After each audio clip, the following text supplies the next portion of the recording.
मध्य प्रदेश में लगातार सियासत गर्माती जा रही है। अब मध्य प्रदेश के अंदर विधानसभा चुनाव नज़दीक हैं और लगातार वार पलटवार का दौर जारी हो चुका है। मध्य प्रदेश की राजधानी भोपाल के अंदर एक सीट है मध्य विधानसभा। यहाँ लगातार वार पलटवार का दौर जारी है, लगातार विरोध हो रहा है। विरोध एक पार्टी का नहीं बल्कि एक विधायक का विरोध है। यहाँ सुबह दोपहर शाम एक विधायक का बहुत तेजी में विरोध हो रहा है और विरोध करने वाले इमरान खान बीजेपी के नेता हमारे साथ इस वक्त मौजूद हैं। उन्हीं से जानते हैं कि आखिर विरोध क्यों। हम इस चर्चा को सार्थक बनाने का प्रयास करेंगे। पहले हमारा सबसे पहले इमरान खान से सवाल, क्योंकि इनके क्षेत्र के वो विधायक भी हैं जिनका ये विरोध करते हैं। तो सबसे पहला सवाल है, इमरान जी बताइए आपके विधायक की 3 उपलब्धियां जो आपको बहुत अच्छी लगती हों। कोई भी उपलब्धि जो है उनकी इतिहास में दर्ज नहीं होगी। उन्होंने कुछ भी ऐसा काम नहीं किया है जो कि ऑन रिकॉर्ड हो। कोई 1-2 उपलब्धियां बता दीजिए, कोई जो आपको अच्छी लगती हो। सबसे अच्छी चीज़ क्या है आपके विधायक की? सबसे अच्छी चीज़ जो है कि वो झूठ बहुत फिनिशिंग से बोलते हैं, इसमें मास्टरशिप हासिल है उनको। और इतने मासूम चेहरा बना लेते हैं कि और एडवांटेज लेने का बहुत उनको शौक़ है हर चीज़ का। जैसे लॉकडाउन में उन्होंने जो भी चैरिटी की थी उसका उनको बहुत शौक़ है कि लोगों से बोलते हैं कि मैंने खाना खिलाया, मैंने किचन सेंटर चलाए। तो झूठ बोलने में वो मास्टर हैं। ये तो एक बुराई वाली बात हो गई। हम आपसे अच्छी चीज़ पूछ रहे हैं। अच्छी चीज़ क्या है आपके विधायक की? अच्छी चीज़ तो मुझे कुछ भी ऐसी ख़ास नज़र नहीं आई। पहले शायद वो बहुत अच्छे हुआ करते थे, लेकिन जब से वो विधायक बने तो उनके अंदर जो है, देखिए अहंकार जो होता है ना, जैसे गुरूर या तकब्बुर कहते हैं, वो किसी के लिए भी ज़ैब नहीं देता है। किसी भी धर्म में, किसी भी मज़हब के अंदर अहंकार से बचने का, गुरूर से बचने के लिए बोला गया है। लेकिन उन्होंने जो है ना, ऊपर से लेकर पैर के नाखून से लेकर सर के बाल तक अहंकार में डूब गए हैं और उनको स्थिति पता ही नहीं है। अभी आपने देखा होगा कुछ दिन पहले उन्होंने अपने कई कार्यकर्ताओं से बोला कि जिसको जाना हो चले जाएं, जिसको रहना है रुक जाएं, मैं तो अकेला ही चुनाव जीत लूँगा। तो ये अहंकार नहीं है तो और क्या है कि जब आपको लोगों की ज़रूरत ही नहीं रही तो फिर क्या आप कह सकते हैं। लोग पार्टी का बहुत विरोध करते हैं, कई जगह देखा जाता है कि पार्टियों का विरोध होता है, मगर आप विधायक का विरोध कर रहे हैं यहाँ। देखिए, मैं अकेला मुखालफी नहीं हूँ। 100 नाम मैं अभी आपको आपके चैनल पे गिना सकता हूँ। हर वार्ड में कम से कम 10-15 विरोधी उनके और प्रबल विरोधी जो हैं वो मौजूद हैं। उनका विरोध, उनके जो साथ रहते थे, जो उनके दाएं बाएं थे पहले, जो उनके ख़ास हुआ करते थे, आज वही उनके विरोध में हैं। और ये जो आपको दिख रहा है ना अभी जो साथ में, ये सब बादल हैं, ये सब छट जाएंगे। ये सब एक वक्तिया तौर पर है, कहीं ना कहीं या तो भय की वजह से या किसी न किसी लालच की वजह से। प्रेम भाव से कोई भी उनके साथ नहीं है। ये उनके दिल पर हाथ रख कर पूछ लीजिए, जितने भी उनके समर्थक हैं वो कहीं ना कहीं भय से हैं, या तो वो उनसे टकराने की ताकत नहीं रखते, या फिर कोई ना कोई उनका हित ऐसा जुड़ा हुआ है जिसकी वजह से वो उनके साथ हैं। एक बात और निकल कर आती है कि जो आप लोग आरोप लगाते हैं उसको सिद्ध नहीं कर पाते हैं। आप लोगों के आरोपों को निराधार बताया जाता है कि ये बेबुनियाद आरोप आप अपने विधायक के ऊपर मढ़ रहे हैं और उनकी छवि को धूमिल करने का प्रयास कर रहे हैं। उसको लेकर के क्या कहेंगे? देखिए, कोई भी आरोप हमारा बेबुनियाद नहीं है। अगर बेबुनियाद आरोप लगा रहे होते तो हाई कोर्ट है, कोर्ट है, मानहानि का दावा अब तक वो हम पर कर चुके होते हैं। वो बहुत अच्छे से जानते हैं कि इनके हर आरोप जो हैं बुनियाद पर हैं और सत्य की आधारशिला पर हैं। हमारा कोई भी इल्ज़ाम जो है हवा में नहीं है। अभी कुछ समय आने दीजिए, चुनावी जब बेला में हम आएंगे तो हर चीज़ दस्तावेज़ के साथ उपलब्ध कराएंगे। देखिए, पहला जो इन्होंने विधानसभा में एक प्रश्न लगाया था, जो इन्होंने वापस लिया, उसकी भी मैंने चिट्ठी डाली। जो इन्होंने यहाँ पर जो लेडी सुल्तानिया जनाना हॉस्पिटल का इन्होंने झूठा दुष्प्रचार किया कि ये मेरे अथक प्रयासों से हुआ है, उसकी भी मैंने चिट्ठी डाली। राज्य शासन की भी चिट्ठी डाली और इन्होंने जब चिट्ठी लिखी वो भी चिट्ठी डाली। तो हर चीज़ प्रमाणिक है। जिनसी चौराहा आप खुद देख लीजिए, अपने आप में एक प्रमाण है कि 84 लाख रुपए कहीं खर्च हुए। 84 रुपये एक हैंडसम और बल्क अमाउंट होता है। ये तो कोई भी जो कम मंद बुद्धि भी होगा ना वो भी मानेगा। तो उस हर चीज़ के लिए प्रमाण की ज़रूरत नहीं होती है। कुछ चीज़ें जो है ना मन की आंखों से भी देखी जाती हैं और समझी जाती हैं। तो मन की आंखों से आप लोग जो देख रहे हैं, तो ये भी एक आरोप है कि आप लोग काम ही नहीं करने देते हैं, काम करने से पहले ही विरोध चालू कर देते हैं। उसको लेकर के क्या कहेंगे? काम तो हमने कोई सा भी नहीं रोका। अगर काम रोक रहा होते तो सरकारी काम में बाधा में कई लोग अभी अंदर होते। हम लोग काम कहीं नहीं रोका। हमने कहीं पर जाकर, जहाँ पर उनका कार्य चल रहा है वहाँ पर कहीं जाकर विरोध आज की दिनांक तक तो हमने उनका नहीं किया है। अभी आप ये देख लीजिए कि आज छावनी में जो वार्ड 19 है, जो वहाँ पर एक पार्षद के द्वारा पुलिया का निर्माण किया जा रहा है। आपने देखा होगा, दिन भर से समाचार भी चल रहा है। वहाँ इतनी घटिया क्वालिटी का काम किया है, जबकि उस रोड पर, वो शहर का अति व्यस्त रोड है, वहाँ पर बड़े बड़े ट्रक निकलते हैं रात में, और भी ट्रांसपोर्ट की गाड़ियाँ निकलती हैं। उस रोड पर उन्होंने 14 mm 16 mm का सरिया लगा दिया है। हमें पता चला है कि अभी तक उसका टेंडर और वर्क ऑर्डर ही नहीं हुआ है। बिफोर टाइम काम शुरू करा दिया है उन्होंने। आज उसका विरोध भी हुआ है। कल हम भी मौके पर होंगे और सिविल इंजीनियर से हम पूछेंगे कि इसका वर्क ऑर्डर और एस्टीमेट हमें दें, किस आधार पर ये काम इतना घटिया क्वालिटी का हो रहा है। अब चुनाव बहुत नज़दीक है, अब आप अपने विधायक से क्या कुछ उम्मीदें लगाए हुए हैं? क्योंकि चुनाव के टाइम पे तो सब मानते हैं कि नेता सारे काम कर देते हैं। क्या कुछ बचे हुए काम हैं? क्या कुछ उम्मीदें हैं आपको अपने विधायक से? देखिए, अब पछताए क्या हो जब चिड़िया चुग गई खेत। अब तो समय बचा नहीं है, उल्टी गिनती चालू हो गई है। चुनावी बजर कभी भी बजने वाला है और अब इनके पास समय बचा नहीं है। अब तो वो भी इस बात को बहुत भली भांति समझ चुके हैं। इसलिए एक झूठ का और अपने आप को एक मुस्लिम रहनुमा का चोला वो पहनने की और पहनाने की कोशिश कर रहे हैं कि मैं मुस्लिमों का हिमायती हूँ। काम वाम तो सब छोड़ो, मैं तो आपकी आवाज़ बनकर खड़ा हो जाता हूँ। और वो धर्म के ठेकेदार हैं और वो ये प्रमाणित करने की कोशिश कर रहे हैं कि हाँ, मैं हूँ धर्म का ठेकेदार। क्योंकि अब जो भी समय बचा है वो सिर्फ ध्रुवीकरण में निकालेंगे। आपने विगत महीने 2 महीने से देखा होगा कि जिस तरीके से धार्मिक छवि उन्होंने बनाने की या प्रस्तुत करने की कोशिश करी है, ये उसी की एक परिपाटी है।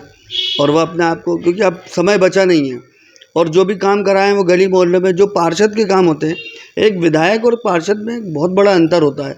वो इस अंतर को आप समझ ही नहीं पाए और मंत्री बनने के सपने देख रहे हैं, लोगों को बोल रहे हैं कि मंत्री। अब कांग्रेस जिस हिंदुत्व की राह पर चल पड़ी है, तो आपको लगता है, वैसे तो इनका जीतना असंभव जैसा है, जीतना नामुमकिन है। क्योंकि ये मैं अपना प्रतिद्वंदी होने के नाते नहीं बोल रहा। समझदार लोग हैं, शिक्षित लोग हैं, आजकल सोशल मीडिया का टाइम है, झूठ और सच में लोग अंतर समझते हैं और समझ रहे हैं। और जब भी हमारी उनसे कहीं ना कहीं गली मोहल्ले चौराहे नुक्कड़ पर सब बात होती है, तो ये बोलते हैं कि आपकी बातों में तथ्य है और इनका हारना मुश्किल है, नामुमकिन है। हारना नामुमकिन है, जीतना सॉरी, जीतना नामुमकिन है, इनका हारना तय है इनका। और आपके जो विधायक हैं मध्य से, वो हर मंच से कहते हैं कि उन्होंने सबका साथ सबका विकास की तर्ज पर काम किया है। हर धर्म को, हर वर्ग को साथ लेकर के चले हैं। चाहे वो रक्षाबंधन की बात हो या ईद दिवाली की बात हो, हर धर्म को साथ करके वो हर धर्म के लिए काम कर रहे हैं, हर वर्ग के लिए काम कर रहे हैं। और आप एक तरफ उनके ऊपर ध्रुवीकरण का आरोप लगाते हैं, उसको लेकर क्या कहेंगे? देखिए, उन्होंने क्या है कि बहरूपिया जो होते हैं ना, वो चोला बहुत तेज़ी से बदलते हैं। उनके रंग बदलने के मामले में तो गिरगिट भी थोड़ा सा शर्माने लगा है। इतनी तेज़ी से उन्होंने नया भोपाल और पुराना भोपाल, ये 2 क्षेत्र कर दिए हैं। नए भोपाल में वो कट्टर पक्के सच्चे मुसलमान हो जाते हैं और जैसे ही नए भोपाल में इंटर होते हैं तो वहाँ जाकर वो राखियाँ बनवाने लगते हैं। ये वही विधायक हैं जब पहले विश्वास सारंग जी, और जब ये सत्ता में, जब वे विधायक नहीं थे, तब इन्होंने मुस्लिम पर्सनल लॉ बोर्ड को और कई जगह से फतवे मंगवाए थे। चिट्ठी, शायद जहाँ तक मुझे ज्ञात हुआ है कि इन्होंने एक चिट्ठी भी लिखी थी कि साहब, इस तरीके से मुसलमान औरतों को राखी बांधना या बनवाना ठीक नहीं है। आज ये वही कामों को खुद ही अंजाम दे रहे हैं। तो मतलब कथनी और करनी में इनके अंतर है। आज मतलब आप अगर अभी पुराने भोपाल के अंदर अम्बेडकरवादी हो ना, तो अभी आपने एक इस्लाही प्रोग्राम रखा, तो फिर एक सुंदरकांड भी कराना था ना नए भोपाल में। अगर आप सेक्युलर हो, तो फिर आपको दोनों धर्मों के लोगों का आयोजन करना था, धार्मिक आयोजन। आप एक वर्ग विशेष को खुश करने की कोशिश कर रहे हो, तो ये कहाँ तक मुनासिब है? तो सभी धर्मों के नेता अभी अपने अपने गुरुओं के पास जा रहे हैं, बाबाओं का दौर चल रहा है। पूरे मध्य प्रदेश के अंदर ही हम देख रहे हैं, चुनाव जैसे जैसे नज़दीक आ रहे हैं, तो कोई ना कोई नेता अपने बाबाओं की शरण में, गुरुओं की शरण में अपना आशीर्वाद लेने जा रहा है, तो अगर ये मुस्लिम धर्म के नेता हैं और अपने मुस्लिम धर्मगुरुओं से दुआएं आशीर्वाद लेने के लिए जा रहे हैं, तो आपको इस पर आपत्ति क्यों है? देखिए, वो कहते हैं मैं अम्बेडकरवादी हूँ, वो कहते हैं कि मैं जो है गांधी जी की विचारधारा पर चलने वाला हूँ, वो कहते हैं कि मैं सेक्युलर हूँ। तो आप अगर सेक्युलर हो, या तो फिर आप बोलो कि मैं कट्टर मुसलमान हूँ, मैं कट्टर हूँ, तो फिर कट्टरता के रास्ते पर चलो। लेकिन दो कश्तियों में सवार नहीं हो जाता। जिस तरीक़े से वो दो कश्तियों में सवार है कि एक तरफ तो यहाँ नए भोपाल, पुराने भोपाल में ये बोलते हैं कि मैं पक्का और सच्चा और कट्टर मुसलमान हूँ, और नीली छतरी वाले और पीली छतरी वाले। तो नीली छतरी के ऊपर कौन है, उसका नाम लेने में आपको क्यों शर्म आती है? नीली छतरी वाला क्यों बोलते हो? आप बोलो ना अल्लाह, खुदा। वहाँ आप वही ध्रुवीकरण है। यही शब्दों के ये माहिर हैं, शब्दों का इनको बहुत ज्ञान है, और ये शब्दों पे ही लोगों को उलझाते हैं। तो ये नीली और पीली छतरी से काम नहीं चलना है। आप अगर कट्टर हो तो फिर कट्टरता का प्रमाण दो। आप कट्टरता की बात कर रहे हैं, आपके ऊपर भी सवाल उठते हैं लगातार, चाहे सोशल मीडिया का कोई भी प्लेटफॉर्म हो, व्हाट्सअप, फेसबुक, ट्विटर, आप हर जगह कट्टर विरोधी के रूप में आरिफ मसूद के नज़र आते हैं। देखिए, मैं चूँकि मध्य विधानसभा का रहने वाला हूँ, और ये एक तरीक़े से मेरी जन्मभूमि है। यहाँ पर जो मुझे ऐसा लगा था जब ये जीत कर आए थे, तो मैंने, और फिर इनको बड़ी उपाधियाँ भी मिली गई कि हाई वोल्टेज नेता हैं, तो मुझे लगा कि बहुत अच्छा रोड होंगे, अतिक्रमण मुक्त होगा, अच्छे कॉलेजेस होंगे, स्कूल्स होंगे, हॉस्पिटल की अच्छी फैसिलिटी मिलेगी, ये अधिकारियों पे अपना रोब दिखा पाएंगे, और यहाँ का वातावरण बहुत अच्छा होगा। लेकिन इसके बिल्कुल विपरीत हुआ। अगर कभी भी मध्य विधानसभा का इतिहास लिखा जाएगा तो सबसे नाकाम विधायक के रूप में आरिफ मसूद जी का नाम लिखा जाएगा। उसकी वजह ये है कि इन्होंने कोई भी बड़ी उपलब्धि, आप मुझे एक बात बताइए कि कोई भी बड़ी उपलब्धि, आप खुद एक पत्रकार हैं और आपका कैमरा हर जगह मुस्तैद रहता है, कि इनकी एक बड़ी उपलब्धि कोई भी बता दीजिए। गली मोहल्ले के अंदर तो ये काम तो जनता चुनती है पार्षद को, और वो ये पार्षद के हायरार्की में आते हैं, ये पार्षद के कार्य क्षेत्र में आते हैं। आप कहीं गली के अंदर काम हो रहा है, आप गेती लेके पहुंच गए, भूमि पूजन शुरू कर दिया।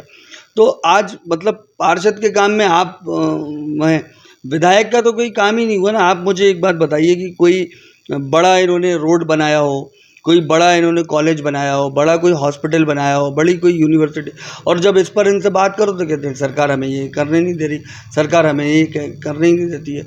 तो सिर्फ ये अकेले मुस्लिम कांग्रेसी नेता नहीं हैं।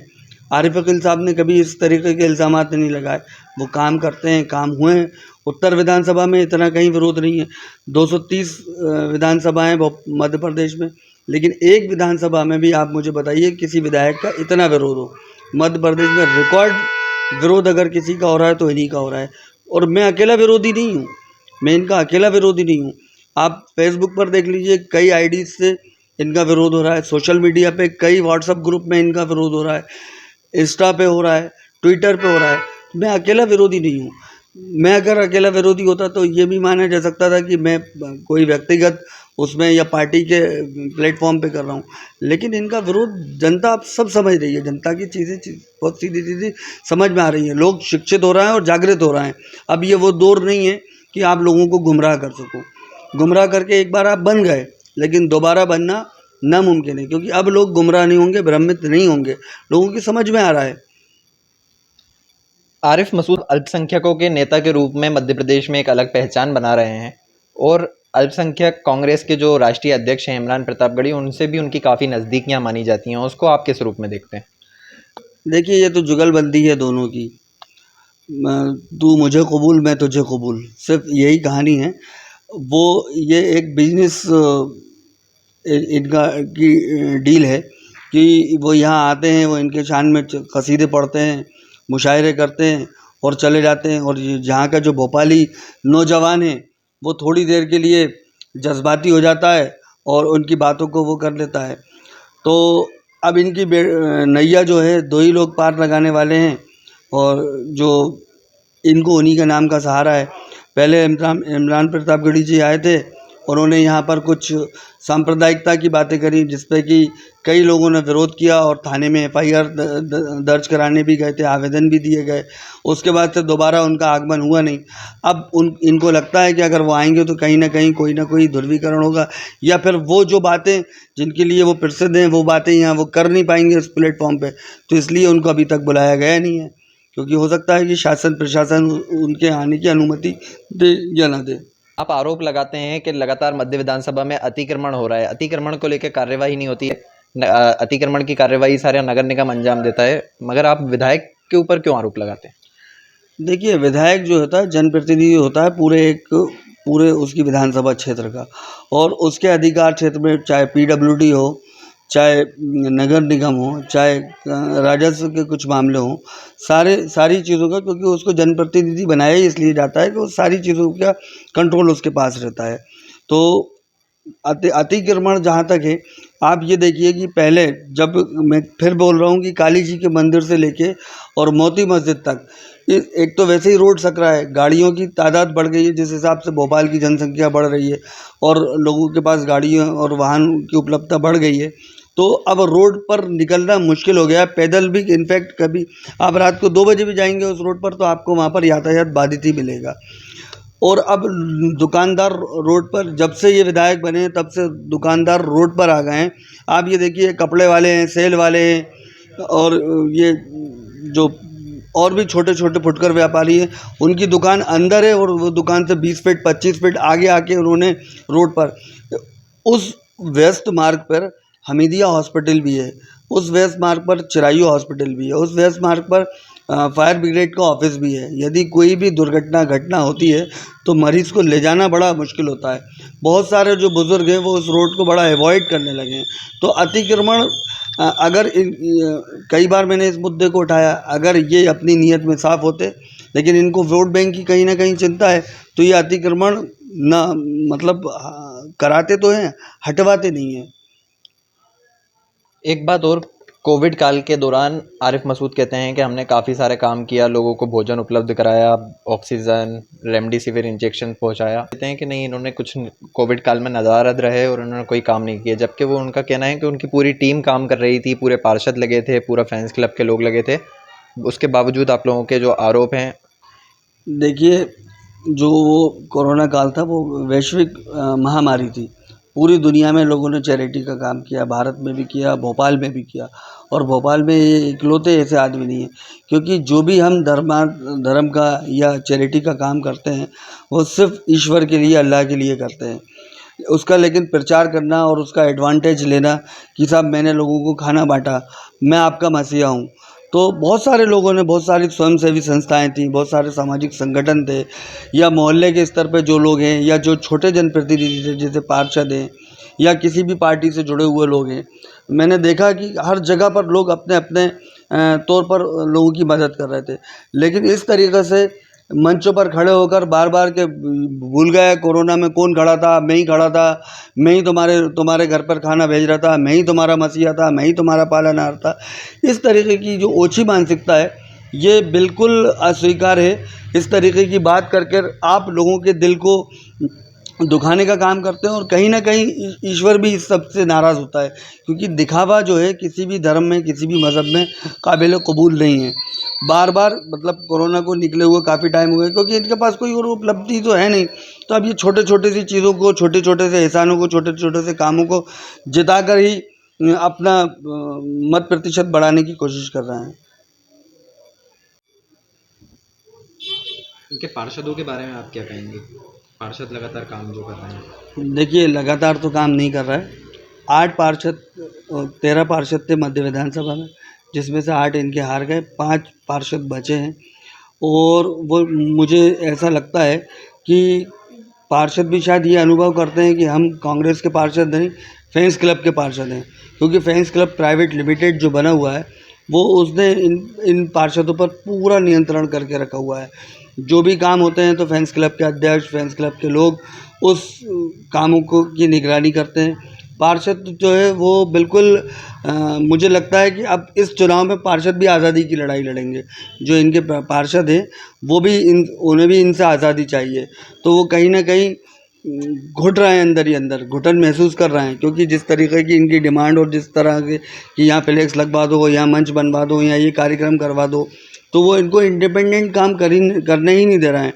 जहाँ कोई काम होता है, जहाँ कोई नाली बन रही होती है, पुलिया बन रही होती है या काम कंक्रीट होता है, वहाँ जाकर पहुँच जाते हैं।